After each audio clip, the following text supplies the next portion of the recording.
really matters? That might be the most important question you can ask. So let's talk about it. Welcome to What Really Matters podcast, Everyday Spirituality with Karen Wyatt. Thanks for joining me here again today. This is the 9th episode in a series that I'm doing on a grief travel trip I took to Italy.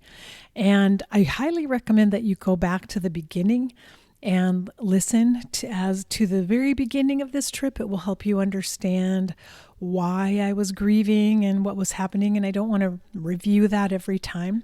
So if you haven't listened to the other episodes in this series, I do recommend that you go back, even though it's quite a lot to listen to.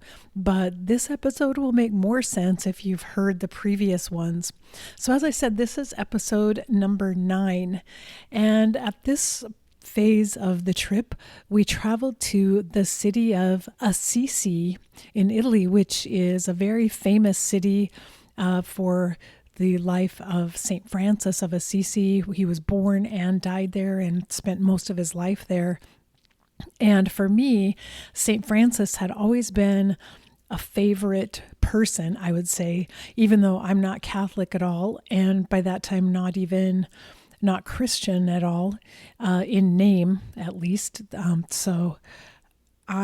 Though I had always admired the teachings of St. Francis, what I knew of them, and I think that's true for a lot of people. I've read that he is the most popular Catholic saint, not just among Catholics. So from the beginning of our planning of this trip to Italy, Assisi is one place I knew I wanted to go. And the day we traveled there, we took a bus from our previous location. There was a train that could get us to Assisi, but it had a couple of transfers and stops, and it was actually shorter to take the bus. So we rode on a bus, and it was very dramatic. As we approached this village, Assisi is actually quite small for how huge it is in popularity, and it sits up on a hillside. And as we were approaching it on the bus, the sun was shining perfectly onto the buildings of Assisi, which are made of this pinkish white limestone that comes from quarries in Mount Subasio, which is the mountain that rises up behind the village of Assisi. And it was one of the most stunning sights I've ever seen. The buildings of the city were just glistening in the sun, and you could actually see it shining from miles away. I could see a light coming from the hillside, and I first didn't realize that was Assisi, and those were the buildings of Assisi that were reflecting the sunlight. And so it's an absolutely beautiful little village, and it took my breath away, as I said, from miles and miles away. And when we arrived, it was just equally impressive. The entire little village is so lovely and gorgeous. And it has, like many of the hill towns in Italy, there's an upper portion and a lower portion, and you arrive by bus at the lower part of town, which is where most of the people live. But the upper town, the upper village, is the historical part of Assisi, where most of the buildings were that we wanted to see. So we got out of the bus and had to walk uphill to get up to the village to see the sights that were there. Now, I had carefully planned a number of things that I wanted to see in Assisi.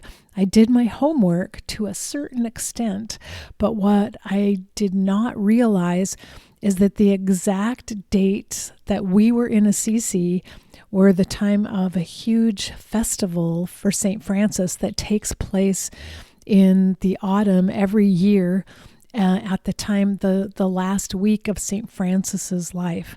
And so this festival attracts pilgrims from all over Italy, but also all over the world. And when we arrived at the bus station, it was absolutely jam-packed with buses and people and crowds, and we couldn't quite figure out what was going on, but everywhere we walked in the city, every single street, every walkway, every alleyway, Every venue, everything was packed with people, and there were huge lines and huge crowds everywhere we went. And that was completely unexpected for us. But perhaps there was something really special about being there at a festival time because of all this energy in the air and all of this love and devotion for St. Francis that we were surrounded by. But it definitely felt overwhelming to us as we walked around the city and tried to do our sightseeing, tried to go through my list of things that I wanted to see. Though we were so in love with Assisi itself, there were, as I described, these pinkish white limestone buildings, and then so many of the residences and the businesses have window boxes full of flowers. And apparently there's a competition amongst villages and small towns of who can decorate the most beautifully with flowers. And Assisi, I think, has won that competition many years in the past because it's absolutely stunning. Everywhere we looked, there were flower boxes with gorgeous multicolored flowers, like cascading down the walls of buildings and across the windows of all the buildings. And it was just a stunning sight to see. We thoroughly enjoyed just walking around and taking pictures of all the flower boxes and really enjoying the beauty of Assisi. But as I said, it was very, very crowded, and that quickly became an obstacle to doing some of the sightseeing that I wanted to do. I'm going to tell you a little bit about St. Francis in case you're not familiar with him, though it seems like most people are, or know at least something about St. Francis. But let's talk a little bit about his life story. He was born in around the year 1200 to a wealthy family. His father was a merchant who sold cloth, which was kind of a luxury item.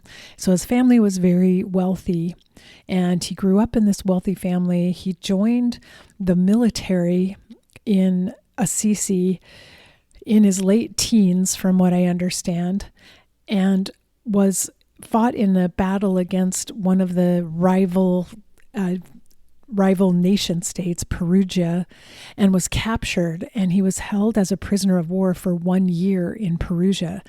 When he came home again after that war, he was a completely changed person. And apparently he spent that year doing a lot of meditation and contemplation while he was in captivity.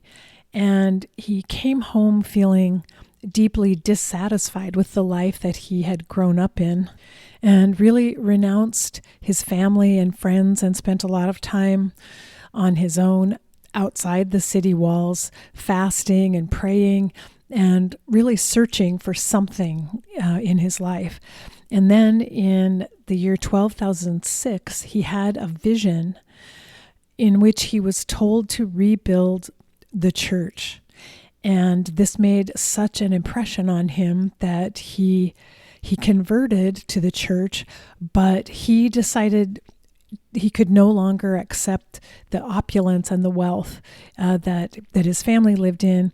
He stripped off all of his clothing, threw them at his father, and then walked away from the comfortable material life he had led and declared that he was loyal to God alone.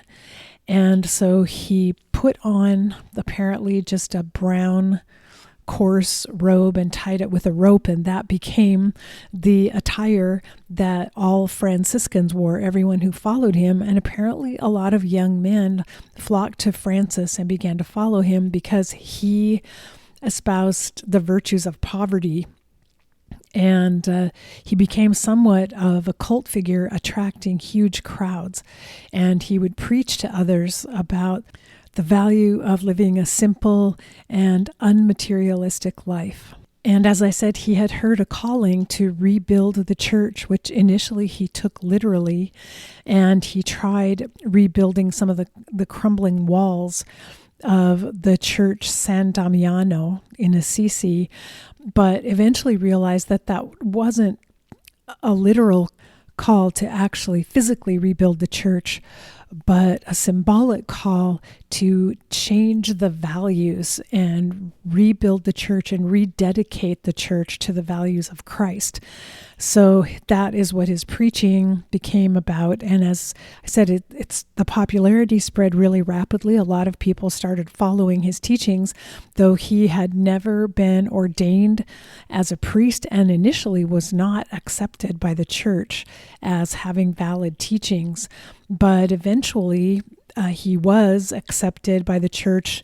They accepted him as a third order monk, which is St. Catherine of Siena and St. Margaret of Cortona also were never ordained. They also entered the church on this third order, which means a lay person who studies and follows vows and is devoted in their own way to the church that is eligible for sainthood.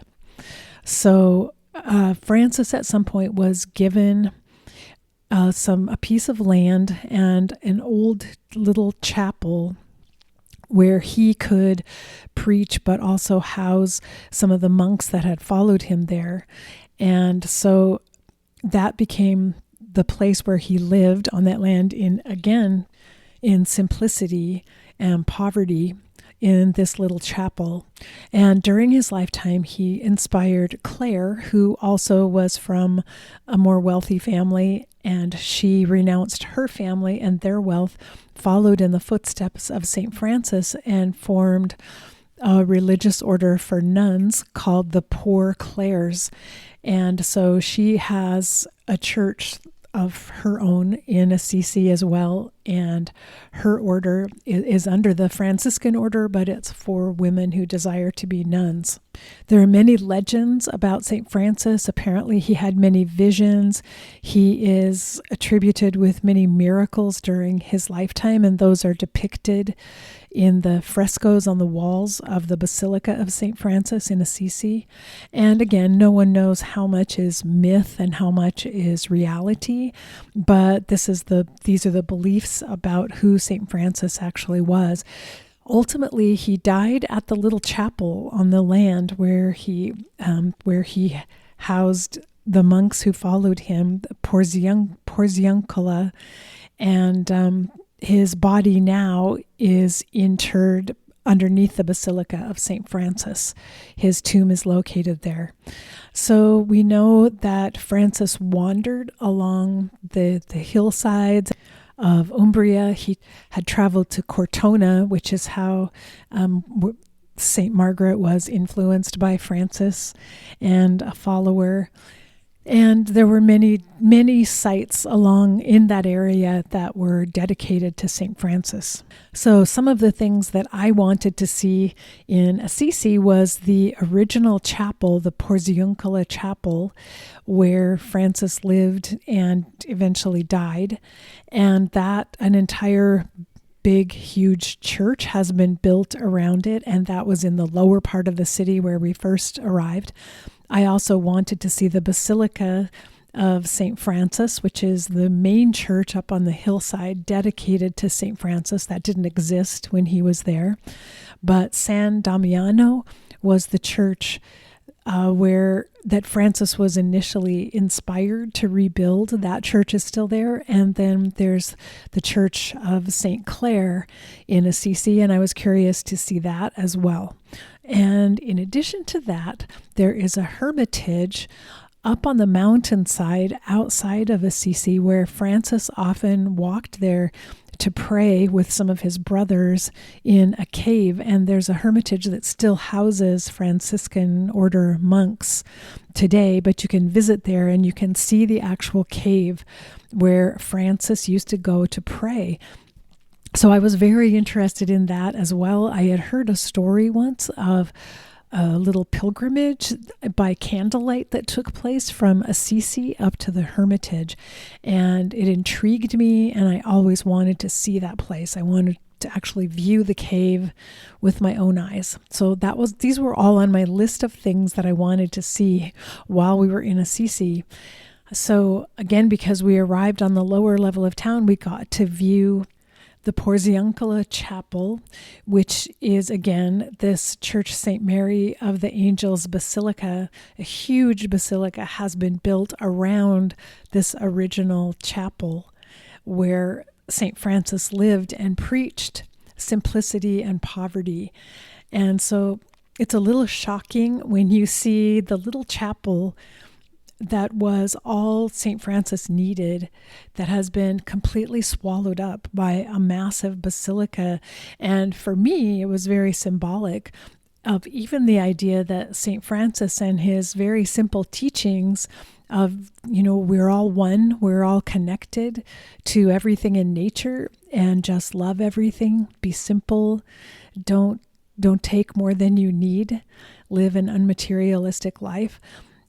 That message was so popular with people, and it was the popularity of the message that attracted the church, which then swallowed it up and actually housed it inside the church's opulence, the very opulence that St. Francis had rebelled against and was repulsed by. So it was very fascinating to me how the purity and the innocence, in a way, of Francis's message, I think, got usurped almost by the larger church coming in and saying, sure, you can join our church. Sure, we'll make you a saint. And then taking over the message and almost trying to water it down and to stop it from being a threat to the existence of the larger church itself. I know it's probably controversial that I'm even saying that, but those are the thoughts that came to me as I just saw almost the absurdity of housing this humble little chapel inside a major church. But it was explained to me that, again, which we were seeing with our own eyes, because millions of pilgrims come there to worship St. Francis, they need a church to house them. In bad weather, they need to be inside a structure, and they come wanting to see the little chapel, but it's better protected if it's inside a large church and there's more space for all the pilgrims to sit and to be close to St. Francis. I understand that on the one hand. I'm just really talking about the symbolism that struck me of swallowing up a very pure and innocent message of love into a much bigger corporate structure. And I guess as I look around our world, I see that happening all the time. All the time I see individuals who have a genuine message of integrity and love and purity that somehow gets bought out or sold out or swallowed up by a bigger mentality that honestly doesn't value any of those things. And I see it happening in our world all the time, and that made a huge impression on me at that particular time. So we next went up into the village on the hillside of Assisi, and we went to visit the Basilica of St. Clare, Santa Chiara. And again, it was very, very crowded. There was a crypt underneath the basilica where Clare is buried, and her bones apparently are there as a relic. But it was so packed with people. It was so crowded and very, very hot, and we barely moved. And it took a long time to get down the stairs and into the crypt and to walk around and see the tomb. It was beautiful and lovely, but it was challenging and frustrating to be in the midst of such a huge crowd. I will say that these other churches in Assisi were much more modest than St. Peter's at the Vatican and some of the other churches that we had been in our trip, many of which were adorned ornately with lots and lots of gold mosaics and gold overlay. And these churches were a little more simple, and that was very nice to see and refreshing, though they were huge. But the Church of Santa Clara contained the crucifix from San Damiano, which is the original church where Francis had his vision and heard the message to rebuild the church. And the message actually came, he said, the legend has it, from the crucifix itself that was hanging in the church. It was the crucifix that told him to rebuild the church. So that crucifix hangs in the church. And next, we tried to make our way to the Basilica of St. Francis, which was kind of the crowning glory of Assisi. But as you can imagine, we got there, and even though it has a huge plaza in front of the church, it was entirely filled with people. And there was like a grandstand set up outside the church. There were speakers. There was something going on, part of this event, of the big festival, and it was completely packed once again with people. We could see the door of the basilica, and that people kept trying to enter the door and were being turned away. So we didn't know if there was a service going on inside or if for some reason they had just closed the basilica, but suddenly we just recognized, like, this, it's just not going to happen, that we're going to get into that building to be able to see it today on this trip. So I was feeling very discouraged because of what I had imagined this part of the trip would be, what I had imagined about our visit to Assisi from everything I had read had not come true for me at all. Every moment of it had been frustrating and disappointing because of the crowds that were there. And then now it looked like we're not even going to see the basilica. And the other part of the problem is that we were only spending one night in Assisi. We had to leave on a train. We already had tickets for a train leaving the next morning at 9:30. So our time was extremely limited. We decided that we would try to see the basilica the next morning, but I also really wanted to visit the Hermitage, where the cave was, where Francis would pray. But by this time of day, it was already approaching evening. We were hungry and tired and frustrated. So we decided we would get up early in the morning, visit the Hermitage, come back and go to the Basilica before catching our train. We ended up having to walk uphill in the morning. We left our hotel at 5:30 in the morning to walk up to the Hermitage, and which was actually kind of fun. We walked up there in the dark with a flashlight, trying to find our way along this road, and we found little dirt paths. We wandered into a garden up there near the Hermitage that was so beautiful. And we found some bronze sculptures of St. Francis and two monks who were his close friends in the garden, and that was quite lovely. Then we found an altar to St. Francis that was completely covered with crosses made of sticks and tree branches, and it seemed as if pilgrims who had come there to pray had made the crosses themselves and then laid them around the altar, and that was really lovely to see. But we were trying to find this cave. We kept looking for signs, anything that would tell us where the cave was, and we actually found caves for his two companions who prayed. We saw their caves and they had signs up with their names on them, but we could not find Francis's cave. Eventually, we wandered around until we found some of the buildings of the Hermitage, and a very kind man there told us, oh, Francis's cave is inside. This entire structure has been built around Francis's cave, so you have to go inside. And so, well, no wonder we couldn't find it in the garden. And once again, it got consumed by a bigger structure, just like Francis's little chapel.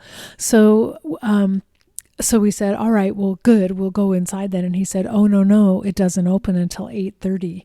And by this time it was 7:30 in the morning, but we had to go back downhill and get breakfast and view the basilica and then catch our train. And we just knew there wasn't going to be time. So we didn't get to see the cave on that visit either. Another frustration, which was kind of the order of the day for this particular part of our journey.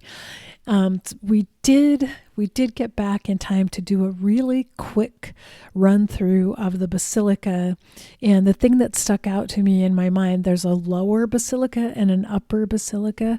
The lower basilica is covered with frescoes by the artist Giotto, and the ceiling is this beautiful blue color, deep blue, that has little stars painted on it.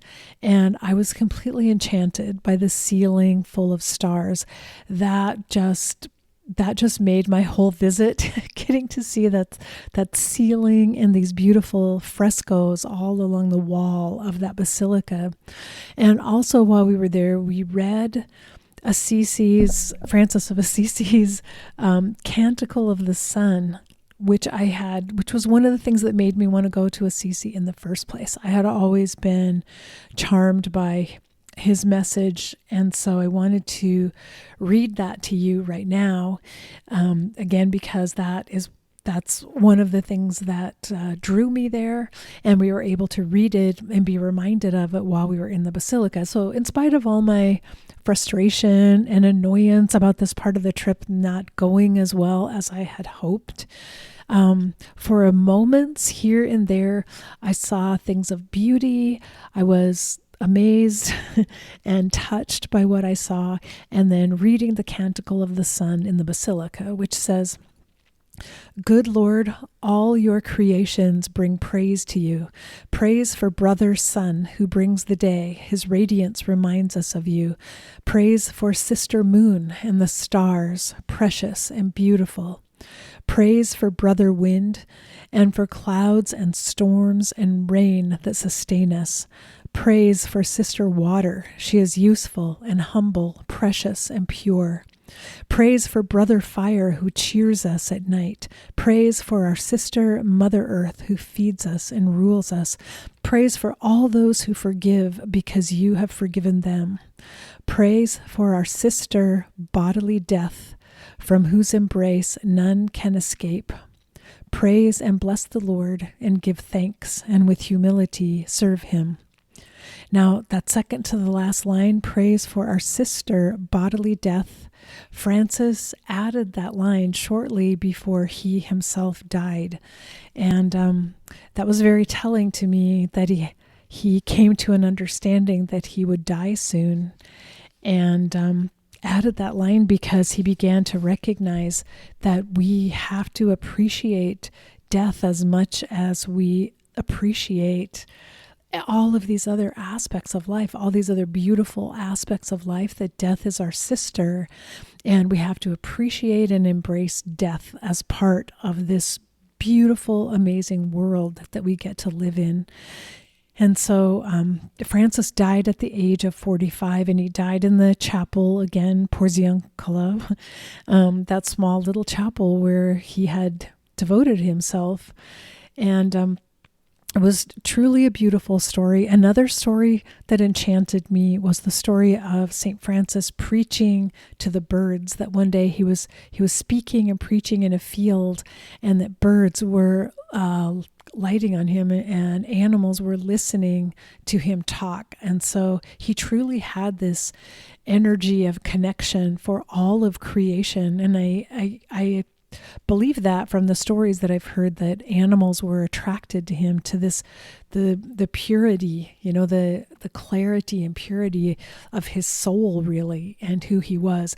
And one reason I love the idea of him teaching the little birds and how gentle he was with birds, because when I grew up, I had a metal awning outside my bedroom window, and in the wintertime, every winter there would be some different bird who would make a little nest in the corner of the awning that I could see out my bedroom window. And so every night before I went to bed, I would check for the little bird, and I would say good night to my little bird. And I had so much comfort for some reason in seeing the little bird there and feeling like it's safe. The bird's going to be okay. This little bird is protected from the winter storms and the weather because it's inside my little awning here. And I loved the little birds so much that would make their nests there. So for some reason, I resonated with Frances over the birds. So this was the trip to Assisi. Disappointing for me in many ways, though I will tell you on a subsequent trip, we went back to Assisi and spent a whole day there. It wasn't nearly as crowded. We made sure it wasn't during any kind of festival at all. I got to spend much more time in the basilica.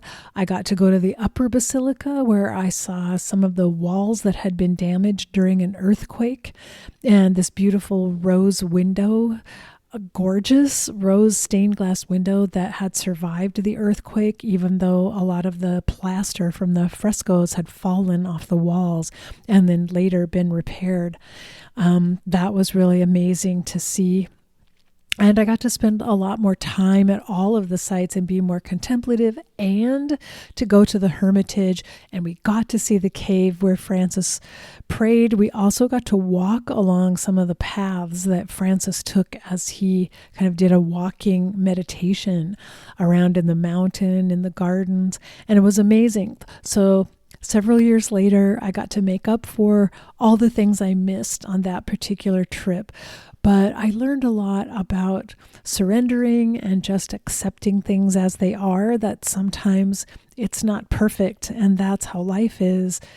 Indeed, there's so many things we have to let go of and surrender, so many things that disappoint us and hurt us and frustrate us, and including death and loss and grief. And still, we're asked to find the beauty wherever we can and to find the depth of beauty in the moment, in each and every moment, wherever we happen to be, even if we get shut out, even if we can't get through, even if we're frustrated and disappointed, to still be able to find beauty. So on that day, when we were there on our first trip and I was not able to get into the basilica for my novena, for the 8th novena now, almost at the very end of the novena, and after having had lots of breakthroughs with other novenas, I was able to lay down my frustration and disappointment and really seek a place of surrender. And that novena took place in the Basilica of St. Clare, which is the one place we were able to spend a little bit of time because it wasn't as crowded on that particular day. So that's where I did my novena that day.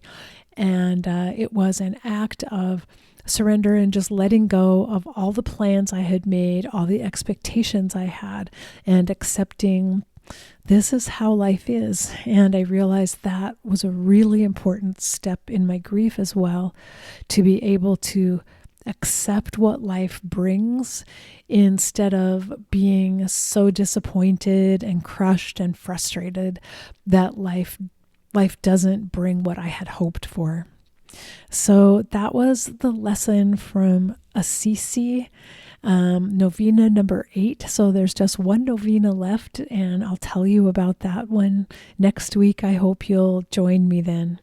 And once again, these stories eventually are going to be put into a book that I'm writing, but I wanted a chance to tell them to you as part of this podcast. So again, listen to all of them and come back next week. And over the next 2 weeks, I will finish this entire story and you'll hear the outcome. So until then, remember that we're here for love, but we're also here for grief. So face your fear, be ready for whatever life brings your way, and love each and every moment, even when it's disappointing. Bye-bye.